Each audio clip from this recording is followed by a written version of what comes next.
In 1614, a 47-year-old samurai stood in the ruins of everything he had spent his entire life building. Sanada Yukimura had been one of the most brilliant military strategists in Japan. At 23, he had defended Ueda Castle against an army 10 times larger and won. By 30, his tactical genius was legendary. Every battle plan he created succeeded. Then, in 1600, he made a choice that would define the rest of his life. He chose the losing side in the Battle of Sekigahara, not because he was foolish, not because he miscalculated, but because he believed in something and committed to it fully. When his side lost, Yukimura was sentenced to exile. 14 years in isolation on Mount Koya. 14 years watching from a distance as the world moved on without him. In 1614, he was finally allowed to fight again. The siege of Osaka, one last chance to prove his strategy still worked. He built an impenetrable fortress. He designed tactics that stunned even Tokugawa Ieyasu's generals. He fought brilliantly, and he lost. In the final battle in 1615, Sanada Yukimura died leading a desperate charge, knowing it wouldn't change the outcome. Here's what his final words reveal about why quitting felt impossible, even when continuing meant certain death. "I have lived as a warrior. To stop now would erase everything that came before." That sentence explains something profound about human psychology. Starting something is painful because you face the unknown. Quitting something is agonizing because you face the erasure of everything you've already invested. Yukimura had spent 26 years, from age 21 to age 47, committed to a cause. Quitting in 1614 would have meant admitting that 26 years of sacrifice, exile, and suffering had been for nothing. So he didn't quit, even when quitting would have saved his life.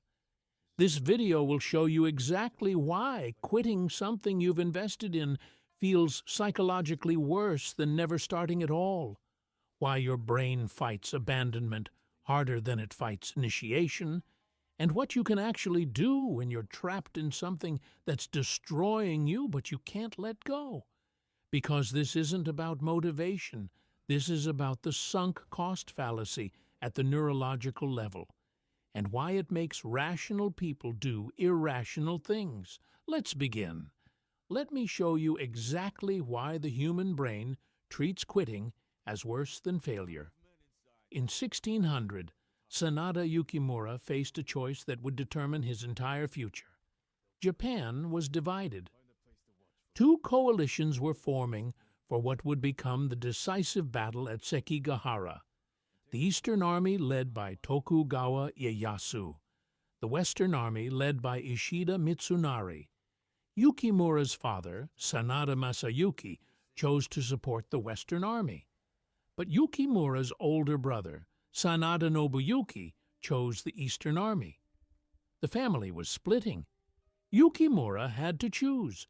Every strategic analysis said the Eastern Army would win. Tokugawa had more troops, better positioning, more resources, and superior logistics. But Yukimura's father had taught him strategy, had trained him, had invested 20 years in developing his tactical mind. If Yukimura chose the Eastern Army, he would be abandoning his father, rejecting everything his father had taught him, admitting that his father's judgment was wrong. Yukimura chose the Western Army. Not because he thought they would win, but because he couldn't abandon the 20 years his father had invested in him. That choice cost him everything. The Western Army lost. Yukimura and his father were exiled. His older brother, who chose the Eastern Army, was rewarded with increased territory and status. For 14 years, Sanada Yukimura lived in exile, knowing he had chosen wrong, knowing he could have chosen differently. knowing his brother had made the smart choice.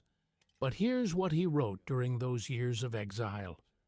"I cannot regret my choice, for to regret it would be to deny my father's teachings, and to deny his teachings would be to erase the meaning of my entire youth."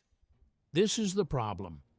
Once you've invested significantly in something, time, energy, identity, relationships, quitting doesn't just mean stopping. It means admitting that everything you invested was wasted, and your brain will do almost anything to avoid that admission. Psychologists call this the sunk cost fallacy, the tendency to continue something because you've already invested in it, even when continuing is objectively worse than quitting. But calling it a fallacy misses something crucial. It's not irrational at the neurological level. Your brain is protecting your ego from a devastating truth. Let me show you why. When you start something, it's external to you. I'm trying writing. I'm learning martial arts. I'm exploring this career. But after years of investment, it becomes internal. I'm a writer. I'm a martial artist. This is my career. Quitting isn't just stopping an activity. It's killing a part of your identity. Sanada Yukimura wasn't just someone who supported the Western Army. After 26 years, he was the warrior who remained loyal despite exile. That identity defined him. Quitting would mean I was wrong about who I was. That's psychologically unbearable. Starting something costs time. Quitting something costs years. When Sanada Yukimura considered quitting in 1614 after his exile ended, he wasn't just considering abandoning a cause. He was considering making the previous 14 years of exile meaningless. If he quit, those 14 years become waste, suffering for nothing, sacrifice that produced no value. Your brain treats this as existential threat. Those aren't just sunk costs. Those are sunk years of your life. Never starting means, I didn't know if this was right for me, so I didn't try. Quitting means, I committed to this, invested years, told everyone this was my path, and I was wrong. The second statement is far more painful than the first, because it requires admitting you made a mistake after the evidence was clear, not before you had evidence. Sanada Yukimura choosing the Western Army in 1600 was a choice under uncertainty. Everyone forgives that. Sanada Yukimura quitting in 1614 after 14 years would be admitting, I should have seen this was wrong years ago, but I kept going anyway. That admission is psychologically devastating. This is the problem. The longer you've invested in something, the harder quitting becomes, even when quitting is objectively the right choice. You're not fighting the difficulty of stopping. You're fighting the erasure of everything you've already given. Now let me show you something that explains Sanada Yukimura's final charge, and explains why people stay in obviously destructive situations long past the point of rationality. In May 1615, the final battle of the siege of Osaka was clearly lost. The Tokugawa forces had breached the castle walls. The defenders were surrounded. Surrender was possible. Escape was possible. Sanada Yukimura knew this was the end. He was 48 years old. He had fought brilliantly but unsuccessfully for 15 months. His strategies had delayed the inevitable but couldn't prevent it. He had a choice: surrender and likely be allowed to live in exile again, or die fighting. He chose death. Historical records describe his final charge. Yukimura led a small force of exhausted soldiers directly at Tokugawa Ieyasu's command post. They fought through 10 times their number. Yukimura personally drove to within meters of Ieyasu, before being overwhelmed and killed. Why would someone choose certain death over possible survival? Because survival would require admitting something Yukimura couldn't admit, that his entire adult life had been spent supporting the wrong cause. This is the secret. Quitting requires psychological death. Physical death feels preferable. Let me show you what I mean. When you quit something you've invested deeply in, your ego dies, not metaphorically. The version of yourself that was defined by that commitment ceases to exist. For Sanada Yukimura, Yukimura, the loyal warrior, dies.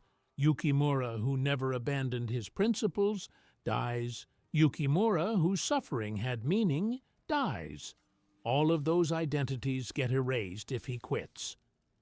Surrender in 1615 would require him to admit, I was wrong in 1600. I was wrong during 14 years of exile. I was wrong to return to fight in 1614. Everything I've been for 26 years was based on a mistake.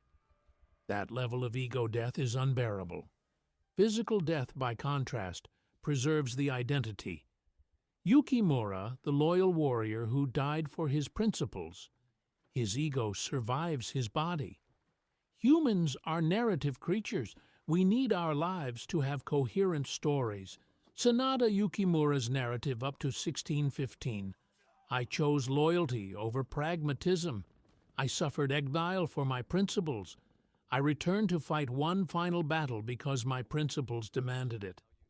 That's a coherent, meaningful story. If he quits in 1615, the narrative becomes, I chose loyalty over pragmatism and suffered for 15 years. Then I realized I was wrong all along and gave up. That narrative is incoherent and meaningless. The suffering has no justification. The loyalty becomes stubbornness. The sacrifice becomes waste. Your brain will protect narrative coherence even at the cost of your life. Yukimura chose physical death to preserve narrative coherence. By 1615, Sanada Yukimura was famous as the warrior who never compromised. That reputation was valuable, not economically, but psychologically. Everyone knew him as the man who chose principle over practicality. His identity in others' eyes matched his internal identity. Quitting would shatter that external identity. People would say, Yukimura finally gave up. Even he couldn't maintain his principles. The loss of social identity compounds the loss of personal identity. Dying as Yukimura, the uncompromising warrior, preserves both. This is the secret. Quitting doesn't just end an activity.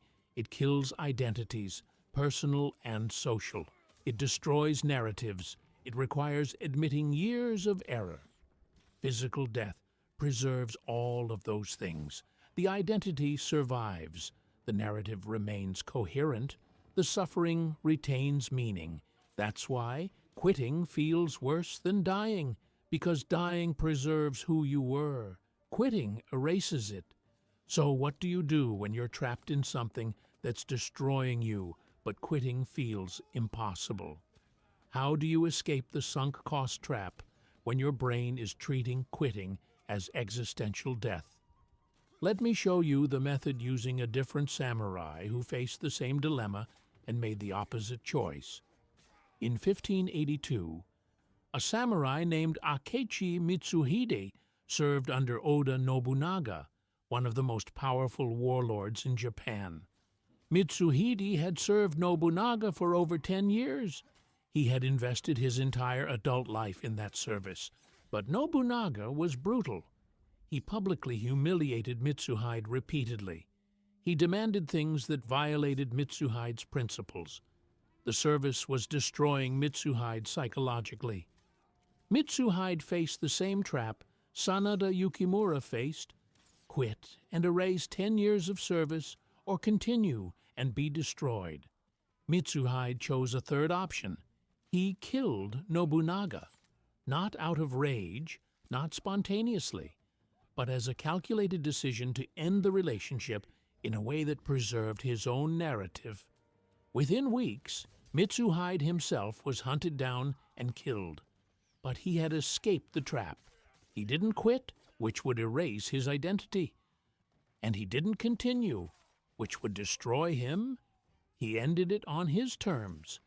Now, I'm obviously not recommending you kill anyone, but Mitsuhide's choice reveals the psychological structure of how to escape sunk cost traps. The sunk cost fallacy works because your brain treats past investment and future outcome as connected. I've invested 10 years, so quitting wastes those 10 years. That's a lie. The 10 years are already spent regardless of what you do next. Continuing doesn't make them valuable. Quitting doesn't make them waste. Their value or waste is determined by what they taught you, not by whether you continue. Framework for separation. Ask yourself, if I had 0 years invested in this, would I start it today knowing what I know now?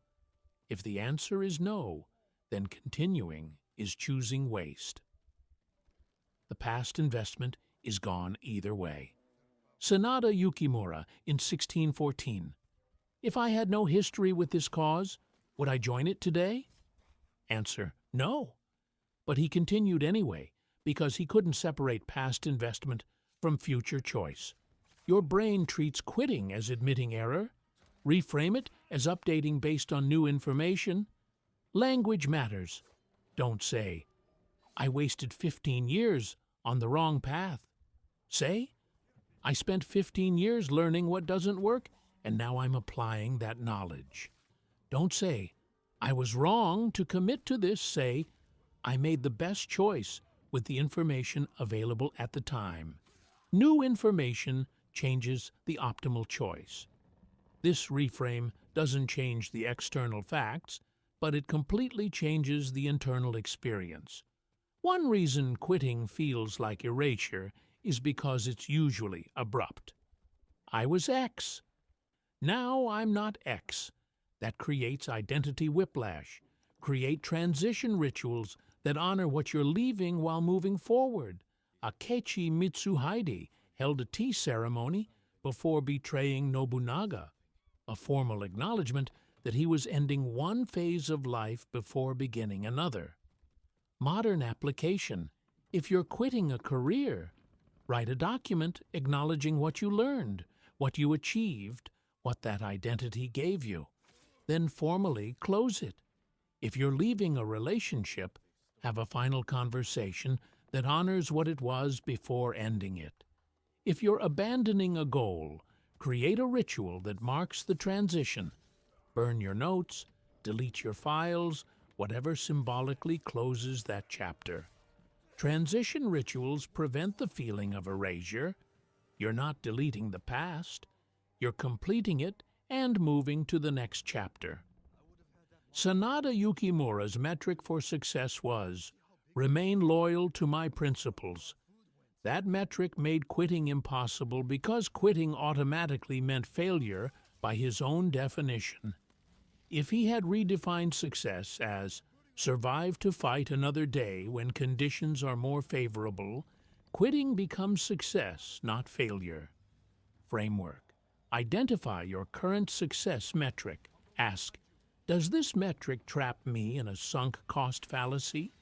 If yes, redefine it to something that allows course correction. Not success, never quitting. Instead, success, making optimal choices with current information. Not success, proving my initial commitment was right. Instead, success, learning and adapting. This is the most powerful technique. Imagine your future self 10 years from now. Ask them, should I quit this now or continue for another 10 years? Future, you has perspective that present you lacks. Future, you doesn't care about sunk costs because they're even more sunk from that vantage point. If future you says, I wish you had quit 10 years ago, that's your answer. Sanada Yukimura in 1614 should have asked, Yukimura at 58. Would you want me to fight this final battle or live quietly? Future Yukimura, from the perspective of survival and wisdom, almost certainly says live. Now let me show you how to train yourself to quit appropriately before you're so invested that quitting becomes psychologically impossible. Because the time to develop this skill is before you need it, not during a crisis when your sunk costs are already overwhelming. In 1598, a young samurai named Honda Tadakatsu was serving under Tokugawa Ieyasu. He had been in Ieyasu's service for 20 years, his entire adult life, but Honda had a practice that made him different from samurai like Sanada Yukimura. Every year, Honda would spend 1 week considering whether he would choose to serve Ieyasu if he were making the choice fresh that year. Not whether he should quit, just whether he would start if starting fresh. Most years, the answer was yes, but having the practice meant he was never trapped by sunk costs.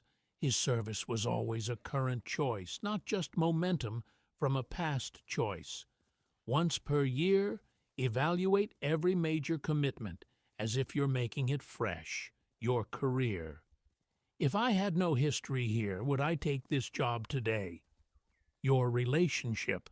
If I met this person today, would I choose to be with them? Your location. If I could live anywhere, would I choose to live here? Your goals. If I had no sunk time, would I pursue this goal? This annual reset prevents sunk cost accumulation. You catch bad investments at year 2 or 3 instead of year 20. Honda Tadakatsu served Ieyasu for 50 years because every year he chose it fresh.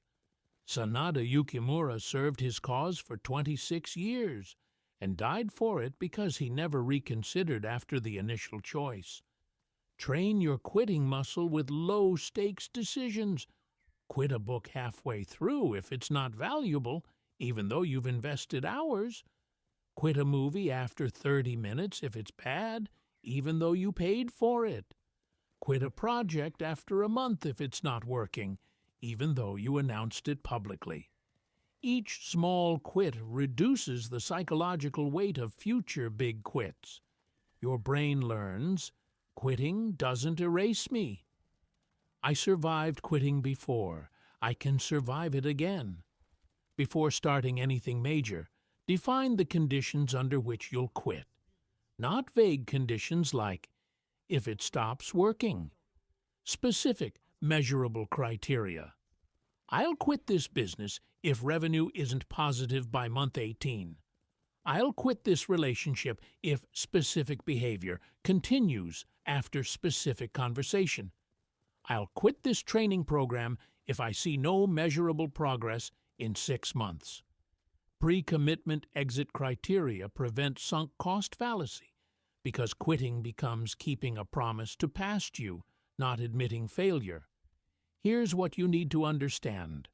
Even with all these frameworks and exercises, your brain will still resist quitting something you've invested in, because sunk cost fallacy isn't a cognitive error. It's an emotional protection mechanism. Quitting forces you to confront what was all that suffering for. Sanada Yukimura endured 14 years of exile. If he quits, those 14 years meant nothing. That's unbearable. Your brain will invent meaning to avoid that conclusion. The suffering taught me resilience. The experience built character. The time wasn't wasted because I learned X. Those rationalizations let you quit without facing meaninglessness. Quitting creates an identity vacuum. I was X. Now I'm nothing. That void is terrifying. Your brain will keep you in a bad situation to avoid it. Solution: build the next identity before quitting the current one. Not, I quit my career, now what? Instead, I'm transitioning from career X to career Y. I quit X because I'm moving to Y. Fill the vacuum before creating it. The more publicly committed you are, the harder quitting becomes. Sanada Yukimura was famous for his loyalty. Quitting would mean public humiliation. If you've told everyone about your goal, your career, your commitment, quitting means facing everyone who watched you fail. Solution: reframe quitting as pivoting, not failing. I'm not abandoning X. I'm redirecting toward Y based on what X taught me. Let me bring this back to Sanada Yukimura one final time. That 48-year-old warrior leading a final charge he knew would end in death, choosing physical death over the ego death of quitting. Was he brave? Yes. Was he principled? Absolutely. Was he trapped? Completely. Trapped not by circumstances, trapped by sunk costs, by invested years, by identity, by narrative, by the psychological impossibility of admitting 26 years had been spent on the wrong side. He died preserving his identity, and there's something honorable in that, but there's also something tragic. He had the option to live, to spend his final years with wisdom earned from experience, to teach, to write, to pass on knowledge. He chose death because quitting felt worse. Here's what you need to understand. That same trap exists in your life right now. The career you've invested 10 years in, that's destroying you. The relationship you've committed to, that stopped working years ago.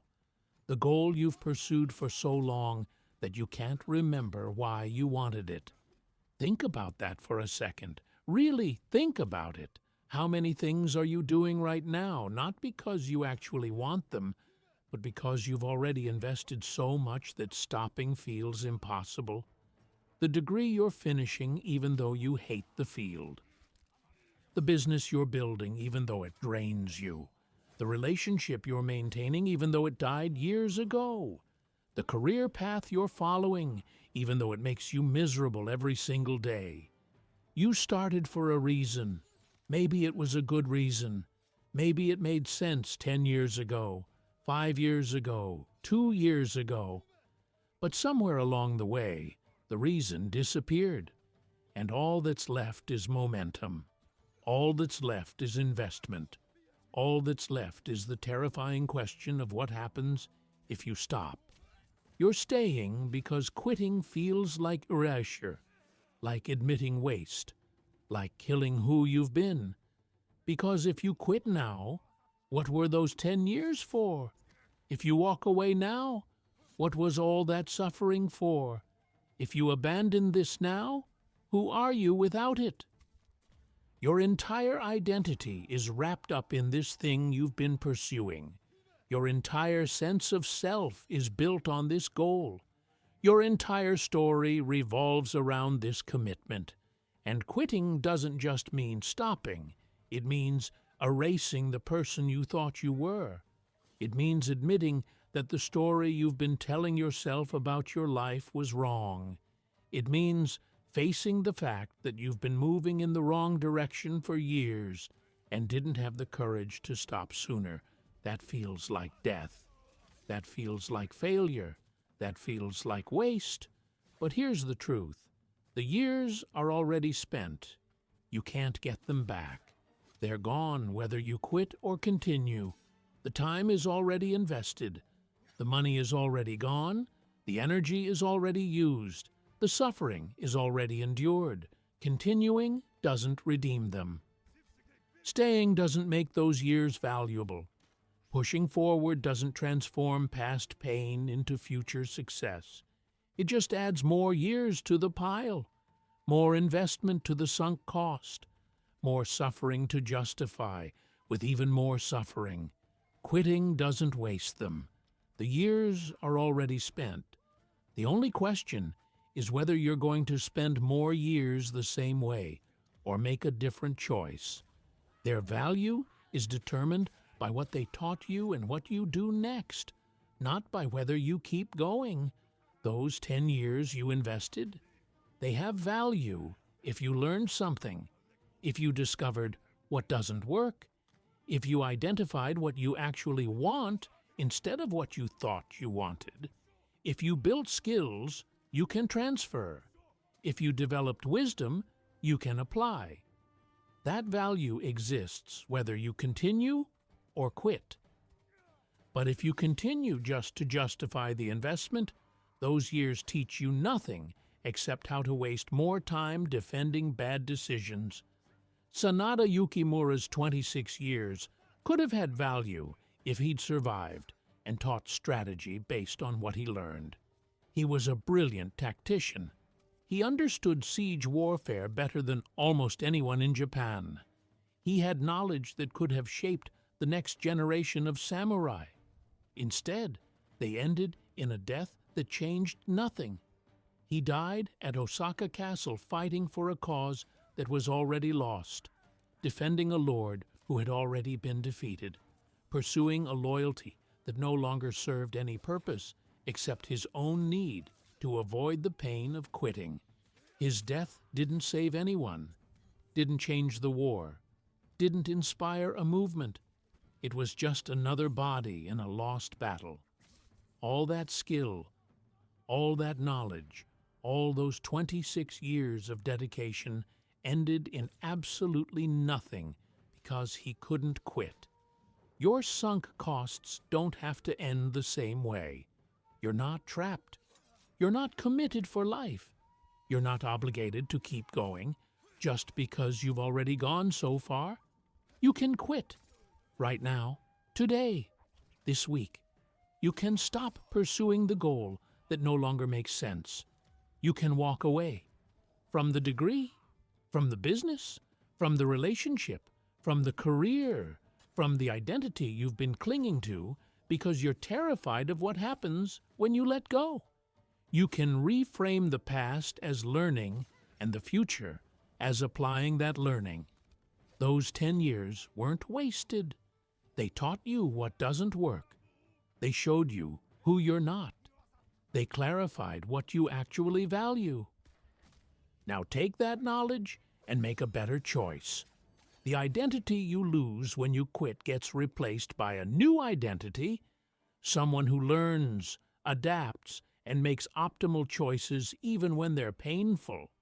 Someone who isn't controlled by sunk costs. Someone who can look at their own past honestly and say, that didn't work, and I'm choosing differently now. Someone who values future outcomes over past investments. That's not weakness.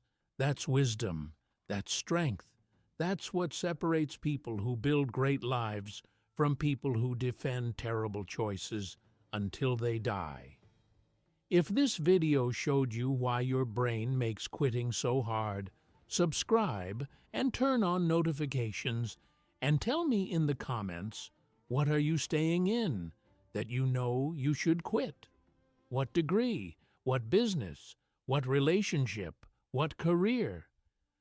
What goal that no longer makes sense but you can't let go of because you've already invested too much? What's keeping you there? Is it the goal itself or just the fear of facing the sunk cost?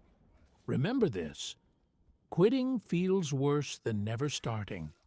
Your brain punishes you more for stopping than it would have punished you for never beginning. But continuing something that's destroying you feels worse than both. Spending another 10 years defending a bad decision feels worse than facing the pain of quitting today. If you've made it this far, thank you. Now go evaluate whether you're staying because it's right or because you can't face the sunk costs. Ask yourself honestly, if I were starting today with zero investment, would I choose this path? If the answer is no, you have your answer. I'll see you in the next one.